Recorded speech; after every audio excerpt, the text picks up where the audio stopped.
내가 인자와 정의를 노래하겠나이다. 여호와여, 내가 주께 찬양하리이다. 내가 완전한 길을 주목하오리니 주께서 어느 때나 내게 임하시겠나이까. 내가 완전한 마음으로 내 집 안에서 행하리이다. 나는 비천한 것을 내 눈앞에 두지 아니할 것이요 배교자들의 행위를 내가 미워하오리니 나는 그 어느 것도 붙들지 아니하리이다. 사악한 마음이 내게서 떠날 것이니 악한 일을 내가 알지 아니하리로다. 자기 이웃을 은근히 헐뜯는 자를 내가 멸할 것이요 눈이 높고 마음이 교만한 자를 내가 용납하지 아니하리로다. 내 눈이 이 땅에 충성된 자를 살펴 나와 함께 살게 하리니 완전한 길에 행하는 자가 나를 따르리로다. 거짓을 행하는 자는 내 집안에 거주하지 못하며 거짓말하는 자는 내 목전에 서지 못하리로다. 아침마다 내가 이 땅의 모든 악인을 멸하리니 악을 행하는 자는 여호와의 성에서 다 끊어지리로다. 아멘. 우리 이 시간 제목으로 함께 말씀 나눕니다. 사람들 가운데는 늘 곁에 두고 싶은 사람이 있고 또 멀리 하고 싶은 사람들이 있습니다. 경영을 하는 사람들 입장에서 볼 때 늘 곁에 두고 함께 있고 싶은 사람이 과연 누굴까? 첫째로 팀워크 역량이 높은 사람, 다시 말하면 이제 협력할 줄 아는 사람을 곁에다 두고 싶다라고 합니다. 그 랍스터 보셨나 모르겠는데 그 암컷 랍스터하고 수컷 랍스터하고는 약간 성격이 좀 틀리다고 합니다. 이 암컷을 모아놓고 이거 이제 물을 끓여서 이걸 좀 먹으려고 요리를 하게 되면 이 암컷 그 랍스터 같은 경우는 뚜껑을 안 닫아놔도 된다 그래요. 근데 수컷은 뚜껑을 닫아놔야 된다고 합니다. 왜 그러냐면 암컷은 랍스터들이 물이 끓어오르기 시작을 할 때 한 마리가 이제 그 위로 올라가려고 하면은 끌어내린다는 거죠. 서로 끌어내려서 빠져나가지 못하도록 만드는데 수컷들은 위기가 오면 서로 사다리가 돼가지고 서로 올라가게 해준다는 거예요. 어디 가나 남자가 뒷얘기는 아직 안 했습니다. 제가 어디 가나 이 수컷 랍스터는 그렇게 사다리를 서로가 역할을 해가지고 빠져나올 수 있는 역할들을 그렇게 해준다고 그래요. 그래서 이 수컷 같은 경우는 뚜껑을 닫아 놓지 않으면 빠져나간다는 거죠. 빠져나간다. 일을 할 때 우리의 마음이 굉장히 중요합니다. 이 팀워크를 발휘하려면 팀으로 활동하다 보면 그 누군가가 앞에 서고 누군가가 주목을 받을 수 있어요. 그죠? 근데 이 팀워크라고 하는 것들을 해치는 사람들의 그 유형, 마음을 보면 주목받고 앞에 서는 그 사람을 싫어하는 겁니다. 그때 이 협력해야 될 타이밍에 협력을 안 하는 거예요. 여기서 왜 너가 주목받고 왜 너가 사람들에게 관심을 받고 너 왜 너만 칭찬받느냐. 그래서 받쳐줘야 되고 뭔가 이렇게 힘을 보태야 될 타이밍에서 자기 그 힘을 빼는 거죠. 마치 자기 지분을 빼는 것처럼 그런 식으로다가 협력을 하지 않는 그런 사람들이 있습니다. 저와 여러분들이 항상 마음속에 개인주의적인 마음을 가지면요 팀워크 자체를 이룰 수 없습니다. 팀워크라고 하는 것은 사실 자기 손에 자기가 감수해야 될 그 어떤 그런 그 아픔이나 희생 그 순간을 저와 여러분들이 감내하는 거예요. 그래야 팀워크가 되는 거지. 이거 자체를 우리가 도외시하고 나만 살려고 나만 돋보이려고 하는 마음을 만약에 가지고 임하게 되면 이 팀워크 자체는 다 깨져버리고 맙니다. 우리 충신교회 모든 성도님들이 세상 속에서 인정받는 자로 늘 곁에 두고 싶은 사람으로 우리가 서기 위해서는 이 팀워크의 어떤 역량을 높이셔야 돼요. 그래서 뭐 조별 활동, 뭐 기간별 활동, 어떤 팀으로 움직일 때 그때 항상 마음속에 나 하나 빠진다고라는 생각을 하면 안 돼요. 내 자신의 힘을 보탠다라고 하는 생각을 가져서 항상 1+1은 2가 아닙니다. 4명이 모인 것과 5명이 모인 것은 1명 차이가 아니라는 걸 아셔야 돼요. 5명이 모이고 7명이 모였을 때 2명 차이가 아니에요.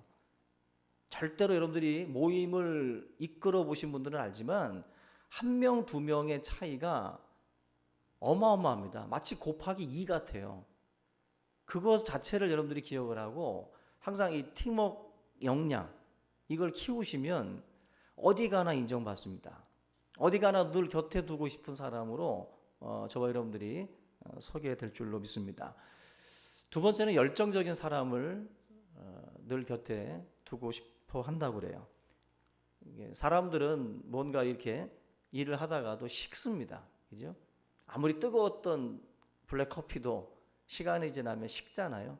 그런 것처럼 모든 사람들이 열정이 1월달, 2월달, 또 12월달 똑같이 가기가 힘들어요.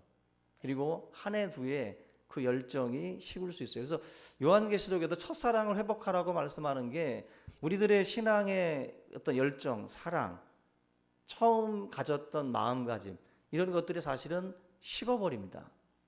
이걸 사실은 회복하는 게 이제 우리 관건인데 열정적인 사람이 우리 곁에 오면 나를 북돋아줘요. 그래서 부흥회를 왜 합니까? 기도원을 왜 가고 우리가 가끔씩 그러한 별식을 먹어야 되는 이유가 그런 분들의 강의와 그런 분들의 그 말씀들을 통해서 자극이 되는 거예요. 내가 많이 지금 떠나 있구나. 내가 서 있어야 될 자리에서 많이 이탈되어 있구나 하는 것을 이제 깨닫게 되는 거예요.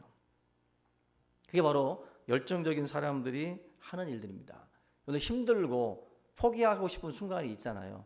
그 누군가도 그런 마음을 가지고 있습니다. 그럴 때 여러분들 열정적인 사람이 되셔야 돼요. 그래서 그 사람 마치 우리가 불덩어리가 함께 같이 모여 있으면 오래 가잖아요. 근데 이 숯덩어리가 하나가 뚝 떨어져 나가면 금방 식습니다. 이 열정적인 사람들이 모여 있으면 그 열정이 다른 분에게 전이가 돼가지고 그것이 커져요. 그리고 다시 살아납니다. 젖은 나무도 활활 타는 곳에다 집어넣어 버리면 그것도 타요. 그것도 다시 정말 마른 장작처럼 불이 빨갛게 올라올 수 있습니다. 우리 여러분들이 그런 사람이 되시기를 바랍니다. 우리 교회 안에 그런 열정적인 사람들, 그런 뜨거운 사람들이 많아질 수 있기를 주의 이름으로 부탁을 드립니다. 결국 열정적으로 일하는 사람이 실력이 뛰어난 사람보다 나아요. 제가 교회를 이렇게 인도에 나가다 보면 실력이 좋은 사람보다는 열정적이고 그렇게 뭔가 뜨겁게 임하는 사람들이 필요해요. 뜨겁게 임하는 사람. 다 혼자 하는 게 아니거든요. 교회 일이라는 것은 어떤 일들이라는 것은 같이 해야 되는데 자기 능력만 뛰어난 사람들 같은 경우는 자기 능력에 취해 있어요. 그래서 다른 사람이 어찌 가든 어떤 걸음으로 지금 쫓아오는지도 돌아볼 여를도 없습니다. 열정적인 사람들의 특징은 바로 뒤처져 있는 사람들, 그런 분들까지도 다시 불을 일으키는 역할이에요. 우리 여러분들이 그런 사람이 되어야 됩니다. 마지막으로는 충성된 사람입니다. 사람들은 능력 있는 사람들보다 충성된 사람을 더 좋아합니다. 이 충성이라는 단어가 약간 좀 봉건 왕조부터 독재 정권에 많이 또 이게 좀 차용된 단어이기 때문에 이 단어가 굉장히 좀 그 거부감이 드는 표현일 수도 있지만 실제적으로 우리가 관계를 형성할 때 가장 중요하게 여겨야 될 덕목, 가장 중요하게 여겨야 될 그런 부분이 바로 충성됨이에요. 무언가를 할 때 마음에 진심을 담아서 우리가 임하는 그런 그 자세들, 그런 충성됨이 사실 없이는 관계가 형성이 안 돼요. 우리 스스로가 사람을 대할 때 건성건성 대하게 되면 그 사람도 나를 그렇게 대합니다. 근데 우리가 진심으로 그를 대하고 우리 마음을 담아서 그의 말에 귀를 기울이고 뭔가 이렇게 집중을 하면 관계가 형성이 돼요. 충성됨이라고 하는 것 자체가 그만큼 사람들과의 관계 형성에 있어서 얼마나 중요한 부분인지 모릅니다. 우리 하나님의 일을 섬기든 다른 사람을 또 대할 때든 항상 필요한 것이 바로 이 충성됨이에요. 진심을 다해서 대하는 그런 그 마음가짐, 이런 것들이 사실은 필요한 부분입니다. 우리가 이 세 가지, 뭐 팀워크라든지 열정이라든지 충성, 이 중에서 가장 중요한 것을 들라고 하면 충성됨이에요. 이 충성됨이 있으면 사실 앞에 말씀드렸던 팀워크라든지 열정이라든지 이 모든 것들이 다 쏟아져 나와요. 그만큼 이 충성됨이라고 하는 것 자체가 중요해서 오늘 이 본문에 나와 있는 다윗 같은 경우도 이 통치 철학입니다. 오늘 이 시편 101편은 다윗이 하나님의 나라 이 신정국가죠. 이 이스라엘을 다스릴 때 자기가 가슴에 품고 통치 철학으로 생각하고자 했던 바를 지금 시로 다 표현을 한 겁니다. 그래서 인상 원칙이에요. 오늘 제목처럼 다윗이 사람을 쓸 때 나는 이런 사람을 쓰겠다. 나는 이런 사람들을 가까이 두겠다라고 지금 말을 하고 있는 겁니다. 먼저 우리가 한번 5절 말씀 한번 보겠습니다. 5절 보시면 본문을 다 다룰 수는 없고요.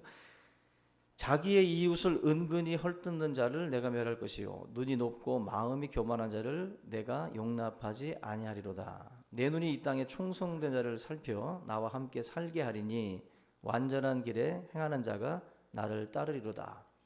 오늘 이 본문 5절과 6절 말씀이 굉장히 중요한 부분입니다.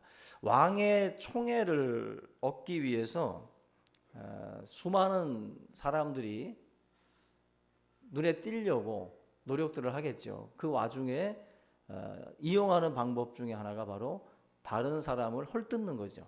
저 사람을 깎아내려야 내가 올라간다라는 생각을 하고 그런 마음으로 사람들을 헐뜯는 자가 있다는 거죠. 다윗이 인사원칙으로 삼은 게 그거예요. 지금 말씀에서 자기의 이웃을 은근히 헐뜯는 자는 내가 멸할 것이다. 그런 사람의 말을 그냥 귀담아 듣고 그 말에 내가 끌려가지 않고 오히려 이런 사람들을 내가 멸할 것이다. 그 다윗이 말하고 있는 중요한 부분입니다. 권력이 있는 곳이면 간신배들이 있잖아요. 그죠? 그 권력에 어떻게 보면 기대서 뭔가 이번에 뭐 순실이 언니처럼 그 호가호위하고 할 수 있는 그러한 어떤 그 방패로 이 권력을 이용하기 위해서 간신배처럼 왕의 총애를 얻으려고 하는 사람들이 분명히 있습니다. 그 다음에 여기 보면 눈이 높고 마음이 교만한 자, 이 사람도 내가 가까이 두지 않겠다. 눈이 교만하다라는 것은, 이 눈이 높다라는 것은 결국 아래를 살피지 않는다는 거예요. 언제나 눈이 높아요. 항상 이 교만한 사람을 우리가 그림을 그릴 때도 보면 약간 눈을 약간 위로 치켜뜨죠. 그리고 항상 아래쪽은 무시하고 살피지 않는 그런 모습들입니다. 그 다음에 6절, 곁에 두는 사람은 바로 충성된 자를 나와 함께 살게 하겠다라고 6절에서 말씀을 합니다. 다윗이 선택한 신하의 자격은 지식이라든지 재능, 업적 뭐 이런 것들이 아니에요. 또 비굴할 정도로 고분고분한 그 성격, 이것도 아닙니다. 다윗이 말하고 있는 늘 곁에 두고 싶은 사람이 누구냐? 바로 충성된 자예요. 변함없는 충성을 가지고 있는 자들.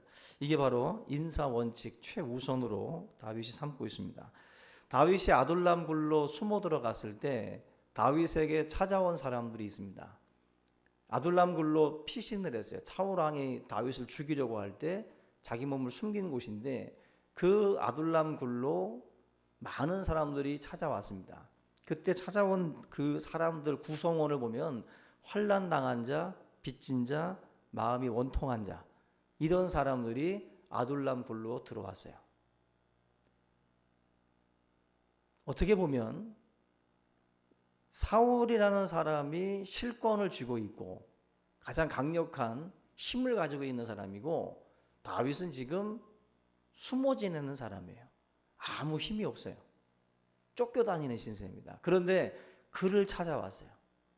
그를 찾아오고 그의 밑에 군사가 되겠다고 다들 다가왔어요.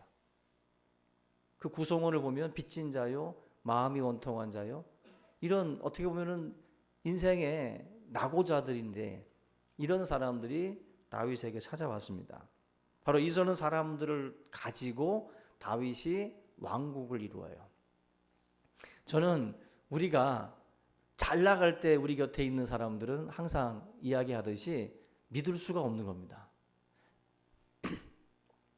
그 사람은 정말 믿을 수가 없는 거예요. 아직 그 시험대를 통과하지 않은 사람들이에요.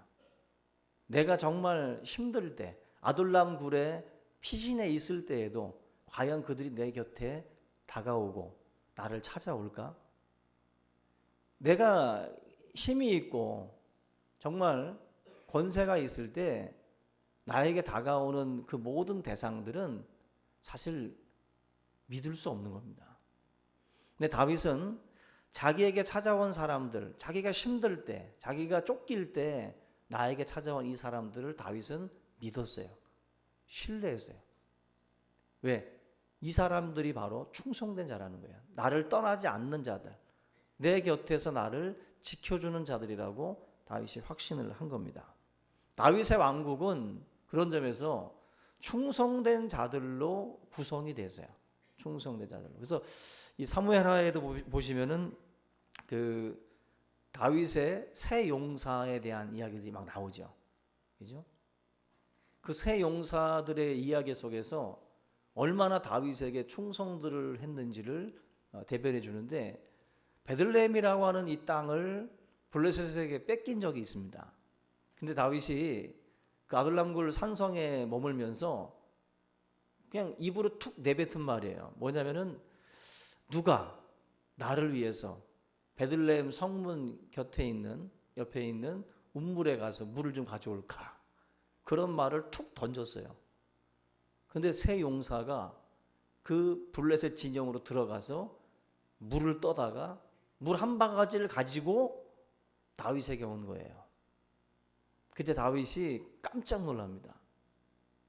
그냥 던진 말인데 진짜 갔다 온 거예요. 다윗이 그 물을 먹었겠어요? 못 먹었습니다. 이건 물이 아니라 피라고 그랬어요. 피. 이게 바로 다윗 곁에 있었던 사람들의 충성됨이에요. 다윗 곁에 있었던. 다윗은 지금 이 시편 101편에서 말하는 정말 그런 사람들을 곁에다가 두었던 사람입니다. 두었던 사람. 다윗의 인사 원칙이 굉장히 철저해요. 그리고 어떻게 보면은 이런 쫓기는 상황 속에서 만난 사람들이 그 사람들이 정말 진국이라는 거예요. 지금 여러분들이 좀 힘든 상황을 지나가고 있는 분들이 있다면 그때 여러분들에게 다가오는 사람들을 유심히 보세요. 그 사람들이 정말 진짜 힘이 될 충성된 자들일 수 있습니다.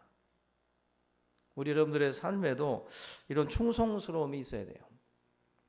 우리가 이 잠언 25장 13절에 보면은 충성된 사자를 뭐에다 비유하냐면은 추수하는 날에 얼음 냉수와 같다라고 말씀을 해요. 그러면서 그 주인의 마음을 시원하게 한다.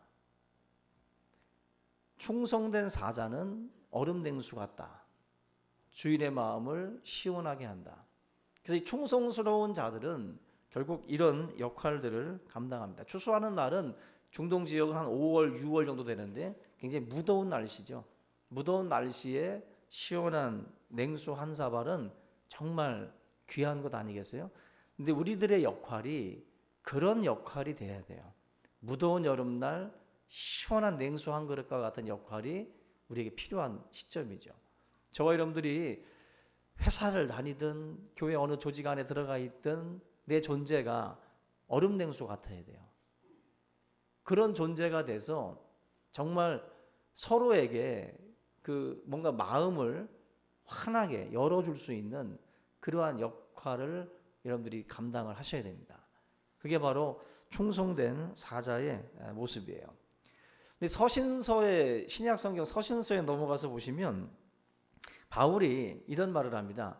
스데바나와 부드나도와 아가이고에 온 것을 기뻐한다. 저희가 나와 너희의 마음을 시원케 했다 그랬어요. 이 세 사람, 스데바나와 부드나도와 아가이고, 이 세 사람이 바로 우리의 마음을 시원하게 해줬다.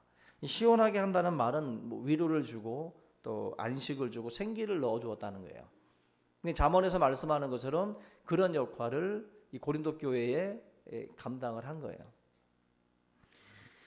우리가 그 힘을 얻게 하고 뭔가 사람들로 하여금 다시금 뭔가 이렇게 시작할 수 있게 만들어주는 역할들, 그런 역할들이 바로 충성됨의 사람들을 통해서 가능한 겁니다. 충성됨이라는 것은 힘든 환경 속에서도 뭔가 거룩한 사명을 위해서 헌신하고 달려가는 사람들이에요. 그런 사람들을 뒤에서 보는 사람들은 얼음 한 사발 먹은 듯한 느낌으로 정신이 번쩍 납니다. 내가 서 있는 자리를 보게 만들어요. 그런 사람들을 통해서. 베들레헴 성문 곁 운물에게 가서 물 한 사발 떠오는 사람을 보면서 게으름과 나태함 속에 있었던 사람들에게 경종을 울리는 거예요. 내가 지금 나는 뭐 하고 있는가? 저 충성된 자들을 통해서 하나님은 많은 사람들을 자극하고 많은 사람들로 하여금 깨닫게 하세요. 하나님이 하늘을 쫙 열어가지고 말씀하는 게 아니라 하나님은 충성된 자를 통해서 우리에게 말씀하셔요. 그 사람들의 몸으로 하는 행동을 통해서 하나님이 메시지를 주시는 거예요. 그 메시지들을 받는 자가 되어야 됩니다.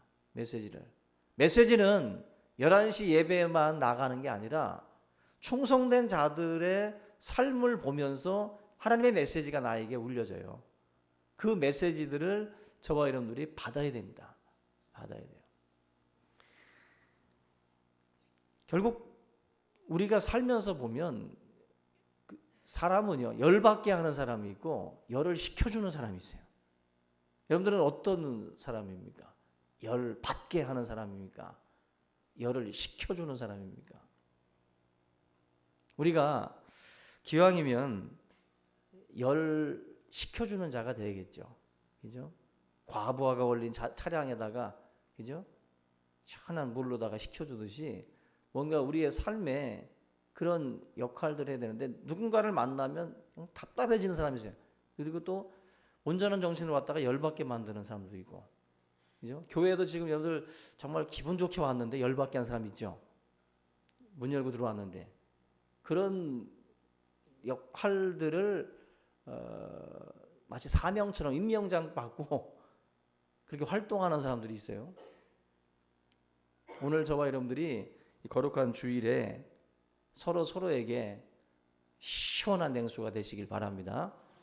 제가 그 잠언 10장 26절 말씀을 잠깐 읽어드릴게요. 게으른 사람에 대한 이야기인데, 게으른 사람은 그 부리는 사람에게 마치 이의 초 같고 눈에 연기 같다 그랬어요. 오늘 이에 그 식초를 넣으면 얼마나 괴롭습니까? 그리고 매운 연기가 눈에 들어오면 얼마나 괴로워요. 근데 게으른 사람이 꼭 그 역할을 한다는 거예요. 꼭 그런 사람이라는 거예요. 충성된 사람 반대가 성경은 게으른 사람이라고 나와요. 그 게으른 사람을 통해서 수많은 사람들이 이가 시고 눈이 매워요. 아주 못 견딥니다. 그 사람 때문에. 우리가 기왕이면 시원한 냉수와 같은 역할이 돼야지 이에 식초 같고 눈에 연기 같은 역할을 우리가 감당해서는 안 되겠죠. 올 한 해 우리가 하나님께 사명 부여받고 지금까지 달려왔는데 우리의 역할이 과연 시원한 냉수의 역할이었는지 아니면은 이의 식초와 같은 눈의 연기와 같은 역할이었는지를 돌아봐야 됩니다. 저와 여러분들이 하나님 앞에 충성된 증인들이 되시기를 바랍니다. 그래서 서로의 마음을 시원케 하고 주님의 마음을 시원케 하는 그런 성도들이 될 수 있기를 바랍니다. 오늘 여러분들 오늘 작정을 하세요. 내가 열 좀 식혀줘야지. 많은 분들 마음을 좀 시원하게 해드려야지.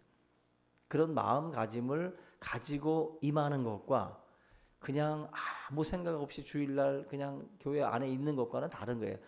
내가 오늘 그 해피데이 같은 경우도 할 때 어떤 마음으로 우리가 임해요? 오늘은 오시는 분들한테 잘해야 되겠다.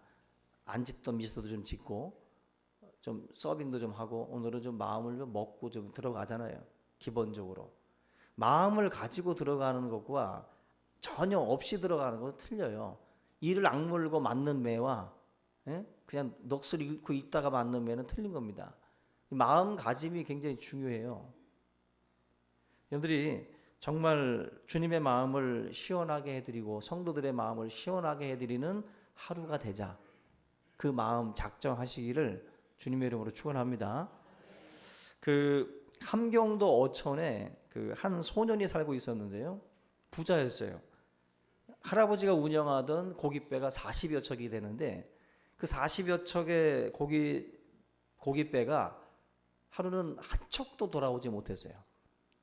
폭풍우를 만나가지고 이 모두 이 40척이 다 폭풍우에 침몰이 된 거예요. 결국 그 할아버지 그 모든 그 가문이죠. 그 모든 그 피해자들 보상을 해주고 난 뒤에 완전히 거지가 돼버렸어요. 거지가. 그래서 하루 아침에 이 부유한 가정에서 자랐던 이 소녀는 캐나다 선교사님 집으로 들어가서 거기서 그 가정의 머슴이 됐어요. 거기서 이제 온갖 굳은 일을 다 했고 뭐 겨울에 엄동설안에 뭐 찬물에 뭐 빨래도 하고 여러 가지 고생들을 많이 하면서 정말 많은 시간 울면서 지내게 됩니다. 근데 이 선교사님이 이 소년을 보면서 나름대로 시험을 했어요. 뭐냐면 소년이 잘 아는 곳에다가 눈에 띄는 곳에다가 돈을 좀 놔뒀어요. 근데 이 소년이 돈을 건드리지를 않는 거예요. 건드리질 않고 자기에게 맡겨진 일에 그냥 최선을 다하고 충성스럽게 일을 하더라는 거예요. 그래서 선교사님이 그 소년을 눈여겨봤다가 교육을 시켜서 공부를 시키고 또 해외 유학을 보내게 되는데 일본과 미국에 유학을 보냅니다. 그래서 거기서 이제 신학을 배우게 해서 목사로 하나님 앞에 기름 부어서 세우게 되는데 이분이 누구냐면은 천안대학교 전신인 대한신학교 창설자 김치선 박사입니다. 이 김치선 박사가 바로 그러한 삶을 통해서 하나님의 귀한 종이 되고 충성됨을 인정받아서 그렇게 일이 잘 풀렸어요. 여러분들 이번에 얼마 전에도 그 누군가가 기업인이 잃어버렸던 그 몇 천만 원 되죠. 그 돈을 또 30대 되는 뭐 어느 남자분이 그대로 또 현금이었는데 그걸 또 그대로 갖다 줬어요. 근데 또 그걸 또 감사해서 보상을 했더니 그 보상해준 그 200만 원인가도 또 그냥 기부를 해버렸어요. 근데 또 거기에 감동돼서 기업인은 그 몇 천만 원에다 얹어가지고 1억인가요? 5천만 원인가 그걸 또 이제 사회에 환원해버렸어요. 두 명이 너무 멋진 거예요. 추적해보니까 충신교회야. 아니래요. 그랬으면 좋겠어요. 추적해보니까 충신교회 두 명이네. 그러면 제가 인터뷰할 거 아니에요. 제가 그 기사 보면서 야, 요즘 세상에도 저런 분들이 있네. 저런 분들이. 우리 같았으면 또 주여 복 주셔서 감사합니다. 그게 복이에요? 남의 돈 주순 게? 그 복 아닙니다, 여러분들. 갖다 주라는 사인이지. 우리를 시험하는 하나님의 사인이지 어떻게 그게 복이에요? 그 도둑놈 심보죠, 그건. 내게 아니면 주시면 되는 거예요. 예? 주워가지고 괜히 딴 생각들 하지 말고. 하나님 앞에 그런 충성됨이 그 사람들은 제가 볼 때 어떤 일을 하든지 그분들은 뭐 식당을 경영하든 아니면 기업을 경영하든 정직할 것 같아요. 뭘 속이고 그럴 것 같지 않아요. 그 충성됨을 쓰는 거예요. 충성됨을. 그러니까 우리가 사람을 만나고 사람을 같이 지내다 보면 여러분들 그 사람을 사람한테 우리가 속을 때가 많잖아요. 배신을 당하고. 그런데 그것도 어떻게 보면은 우리가 잘 살피면 괜찮으지 않을까 싶기도 해요. 충성됨이라는 거는요, 작은 일에 충성하는 사람은 큰 것에도 충성합니다. 그러니까 우리가 그 부분들을 잘 살피면 이 사람은 일을 맡길 수 있다. 이 사람에게는. 근데 우리가 다른 포인트를 가지고 거기에 우리 눈이 꽂히니까 결국 중요한 걸 못 볼 수 있어요. 우리가 인사 원칙에 가장 중요한 거는 충성됨이라는 걸 아셔야 돼요. 충성됨. 그걸 여러분들이 잘 살펴서 그러한 사람들을 쓰셔야 돼요. 주님이 원하시는 일꾼은요, 5달란트, 2달란트, 1달란트 능력이 아니에요. 마지막에 주님이 결론은 뭐예요? 잘하였도다 착하고 충성된 종아. 착하고 충성된 종아. 성도는 착해야 돼요. 아멘. 아주 톡하면 안 돼요. 착하셔야 돼요. 그리고 충성되셔야 돼요. 2가지만 들어가면 하나님 앞에 쓰임 받습니다. 근데 독하고 게으르면 못 써요, 하나님이. 아무리 능력 많고 아무리 똑똑해도 못 써요. 하나님의 일에 저와 여러분들이 그런 존재가 돼서 교회는 머리꾼, 행정가 그런 사람들이 필요한 게 아니라 충성된 사람들이 필요하다. 그걸 여러분들 꼭 기억을 하시고, 나는 능력이 없어요, 나는 배운 게 없어요, 나는 뭐가 부족해요, 다 필요 없습니다. 하나님의 일은 충성됨이고 착함이에요. 거기에 능력이 나타나요. 거기에 우리 여러분들이 그런 모습으로 주님의 일꾼들이 다 될 수 있기를 주님의 이름으로 축원합니다. 오늘 이 말씀 붙들고 함께 기도하겠습니다. 살아계신 하나님 아버지 감사합니다.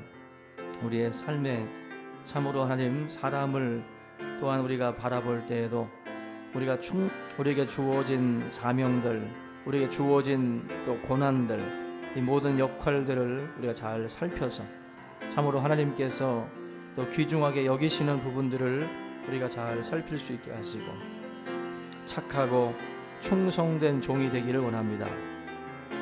우리가 주님이 우리에게 주시는 그 귀한 또 사명들을 충성되게 감당하게 하시고 하나님의 은혜와 사랑으로 모든 것을 이루어갈 수 있도록 주여 역사하여 주시옵소서. 오늘도 우리를 아버지 하나님께서 눈여겨보시며 우리의 삶에 대한 자세와 참으로 하나님 우리가 무엇을 또 우리가 귀중히 여기고 또 하나님 아버지 우리가 또 일하고 있는지를 살피시는 그 하나님의 눈을 기억하고 주의 백성들 날마다 하나님 아버지 앞에 충성됨으로 나아갈 수 있도록 주여 도와 주시옵소서. 오늘 이 시간 고개 숙인 모든 성도들에게 하나님의 또한 아버지 하나님께서 은혜가 머물게 하시고 이들이 환난의 때에도 또 위기의 때에도 우리가 아버지 하나님의 몸된 교회를 생각하고 또 주의 나라와 의를 구하며 참으로 하나님 공동체의 덕을 세우는 그 일에 우리가 또한 희생하고 참고 인내할 수 있는 믿음의 선한 종들 되게 하여 주시옵소서. 감사하고 예수님의 이름으로 기도합니다. 아멘.